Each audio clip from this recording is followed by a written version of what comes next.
નમસ્કાર વિદ્યાર્થી મિત્રો, આપ સૌનું સ્ટડી પેનલ પર હાર્દિક સ્વાગત છે। આજના વિડીયોમાં આપણે ધોરણ 6 ગણિત પ્રકાશનું પ્રકરણ 4 માહિતીનું નિયમન અને રજૂઆત અંતર્ગત વિચારો અને શોધો પાના નંબર 83, 84 અને 85। જો વિદ્યાર્થી મિત્રો તમારે આની પીડીએફ જોતી હોય તો તમે અમારી ટેલિગ્રામ ચેનલની લિંક ડિસ્ક્રિપ્શન બોક્સમાં આપેલી છે, ત્યાં જઈને તમે આની પીડીએફ મેળવી શકો છો। હવે આપણે જોઈએ વિચારો અને શોધો કે જે પાના નંબર 83 ઉપર આપેલ છે। નીચેના ચિત્ર આલેખ ગિન્નોરીની એક માધ્યમિક શાળાની લાઇબ્રેરીમાંથી વિદ્યાર્થીઓ દ્વારા એક અઠવાડિયામાં લીધેલા પુસ્તકોની સંખ્યા દર્શાવે છે। જો ગિન્નોરી એક જગ્યા છે, ત્યાંની એક માધ્યમિક શાળામાં સોમવારે કેટલા વિદ્યાર્થીઓએ લાઇબ્રેરીમાંથી પુસ્તક લીધા? તો કે જો આ પુસ્તક, આનો મતલબ થાય છે એક પુસ્તક, તો 1, 2, 3, 4 અને 5 કેટલા પુસ્તક લીધા છે? તો કે 5 પુસ્તક લીધા। મંગળવારે કેટલા પુસ્તક લીધા છે? 1, 2, 3, 4 4 પુસ્તક લીધા છે। બુધવારે કેટલા પુસ્તક લીધા છે? તો કે 1, 2 પુસ્તક લીધા છે। ગુરુવારે, તો કે ગુરુવારે કોઈ પણ વિદ્યાર્થીએ પુસ્તક લીધેલ નથી। શુક્રવારે 1, 2, 3, 4, 5 પુસ્તકો લીધા છે। પછી શનિવારે, તો કે 5 તો અહીંયા સુધી છે, 6, 7 અને 8 વિદ્યાર્થીઓએ પુસ્તક લીધેલા છે। એટલે એ લોકો ઘરે કહેવાય કે વાંચવા માટે લઈ જઈ શકે છે। હવે જુઓ, આના ઉપરથી આપણે પ્રશ્નના જવાબ આપવાના છે। શું છે? તો કે કયા દિવસે સૌથી ઓછી સંખ્યામાં પુસ્તકો લેવામાં આવ્યા હતા?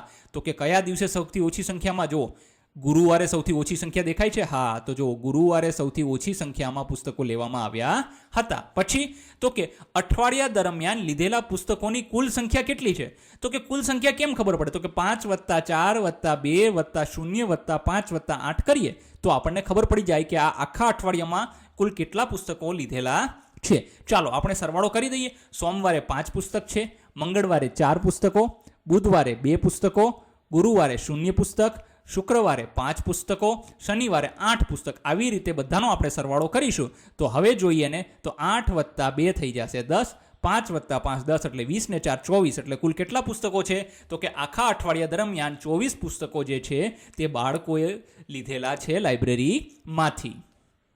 હવે સી, કયા દિવસે સૌથી વધુ પુસ્તકો લેવામાં આવ્યા હતા? તેનું કારણ શું હોઈ શકે? જુઓ, આ પુસ્તકોની સંખ્યા છે, તો કે શનિવારે સૌથી વધુ પુસ્તકો લેવામાં આવ્યા છે।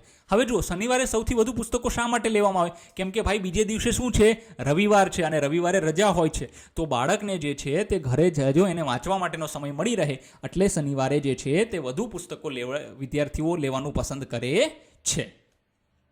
પછી બીજું, મગનભાઈ જામનગરમાં પતંગો વેચે છે। આસપાસના ગામોમાંથી 6 દુકાનદારો તેમની પાસેથી પતંગો ખરીદવા આવે છે। તેમણે આ 6 દુકાનદારોને વેચેલા પતંગોની સંખ્યા નીચે મુજબ છે। જુઓ, મગનભાઈ જે જામનગરમાં પતંગ વેચે છે, પછી આસપાસના ગામડાવાળા રહ્યા ને, એ આવા મોટા સ્ટોરેથી પતંગો લઈ જાય અને પોતપોતાના ગામડા વેચે, તો એવા 6 ગામમાંથી 6 અલગ અલગ વ્યક્તિઓ આવે છે। પહેલા દુકાનદારનું નામ છે ચમન, તો કેટલી પતંગો, વેચેલા પતંગોની સંખ્યા, એને 250 પતંગ વેચી। પછી તો કે દુકાનદારોએ, પછી રાણી છે, રાણી નામની દુકાનદાર છે, એણે તો કે 300 પતંગો વેચી છે।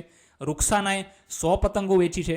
જસમીતે 450 મતલબ 450 પતંગો વેચી છે। જેઠાલાલે 250 પતંગો વેચી છે। સચીબેને તો કે 700 પતંગો વેચી છે।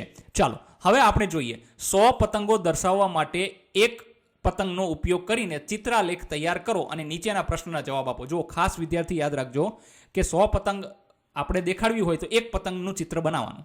ચાલો જો, સૌથી પહેલા આવી 2 રેખા બનાવી લઈશું, પછી અહીંયા દુકાનદારના નામ લખી લઈશું। શું કે ચમન, કેટલી પતંગ છે? 250, તો 250 કઈ રીતે થાય? જુઓ, મતલબ 250, તો જો આપણને શું કીધું છે?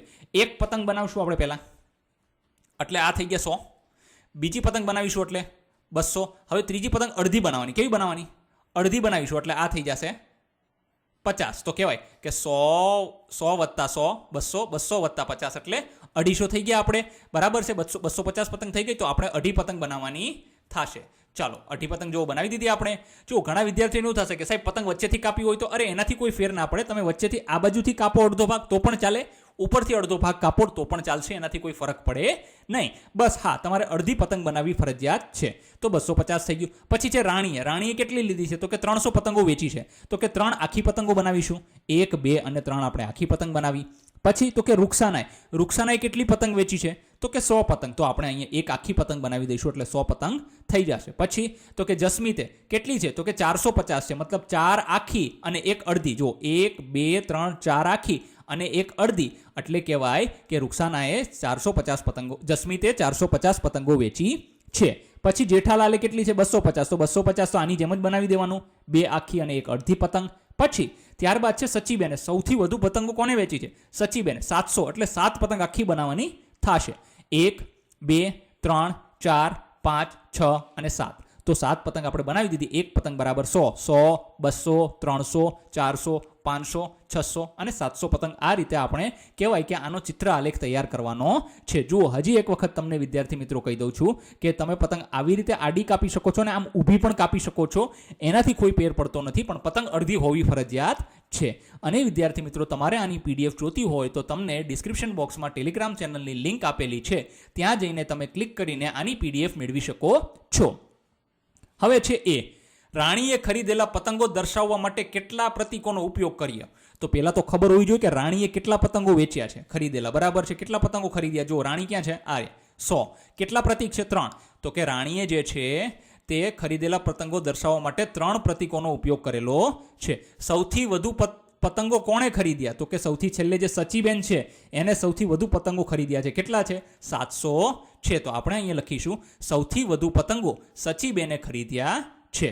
પછી આપણને સી કહે છે કે જસ્મીત કે ચમનમાંથી કોણે વધુ પતંગો ખરીદ્યા? ચાલો જુઓ, જસ્મીત ક્યાં છે? આ જસ્મીત છે, આ ચમન છે. કોને વધુ? જસ્મીતના 450 છે, મતલબ 450 છે. ચમનના 250 છે. તો મોટી સંખ્યા કઈ થઈ? તો કે 450 થઈ ને. તો 400 જસ્મીતે શું કહેવાય કે વધુ પતંગો ખરીદ્યા છે. પછી ડી, રૂક્ષાના કહે છે કે સચીબેને રાણીએ ખરીદેલા પતંગોની સંખ્યા કરતાં બમણાથી વધુ પતંગો ખરીદ્યા છે. શું તે સાચી વાત છે? જો રૂક્ષાનાએ પહેલા શું કીધું? તો કે સચીબેને છે ને રાણીએ જેટલા ખરીદ્યા ને એના કરતાં બમણાથી વધારે. જુઓ, આ રાણી છે, રાણીએ કેટલા છે? 300, તો એના બમણા કેટલા થાય? 600. તો શું 600 થી વધારે ખરીદ્યા છે સચીબેને? હા, 100%. તો અહીંયા કહી શકીએ કે રૂક્ષાના સાચી છે. જુઓ શું કહે છે, રૂક્ષાના શું કહે છે? રૂક્ષાના એમ કહે છે કે સચીબેને કેટલા પતંગ ખરીદ્યા છે? તો કે રાણીએ જેટલા ખરીદ્યા ને એના ડબલ કરતાં પણ વધારે. તો કે રાણીએ કેટલા ખરીદ્યા? 300. એના ડબલ કેટલા થાય? 600. તો 600 કરતાં વધારે ખરીદ્યા છે સચીબેને? હા, 600 કરતાં વધારે ખરીદેલા છે. તો રૂક્ષાના શું છે? તો આપણે કહી શકીએ કે હા, રૂક્ષાના બિલકુલ સાચી છે. રાણીના પતંગોની સંખ્યા કેટલી છે? તો કે 300 છે. રાણીના પતંગોના બમણા એટલે એના ડબલ કરીએ તો કેટલા થશે? 300 ગુણ્યા 2 એટલે 600 થઈ ગયા. તો સચીબેને કેટલા ખરીદેલા પતંગો છે? તો કે 700 છે. જો આ બેમાંથી મોટું કયું છે? તો કે 700 મોટા છે. તો અહીં સચીબેનના પતંગો 700 એ રાણીના પતંગોના બમણા 600 કરતાં પણ વધારે છે. આથી રૂક્ષાનાનું વિધાન શું છે? તો કે 100% સાચું છે. ધન્યવાદ વિદ્યાર્થી મિત્રો. જો તમારે આની પીડીએફ જોતી હોય તો ડિસ્ક્રિપ્શન બોક્સમાં અમારી ટેલિગ્રામ ચેનલની લિંક આપેલી છે, ત્યાં જઈને તમે આની પીડીએફ મેળવી શકો છો. ધન્યવાદ.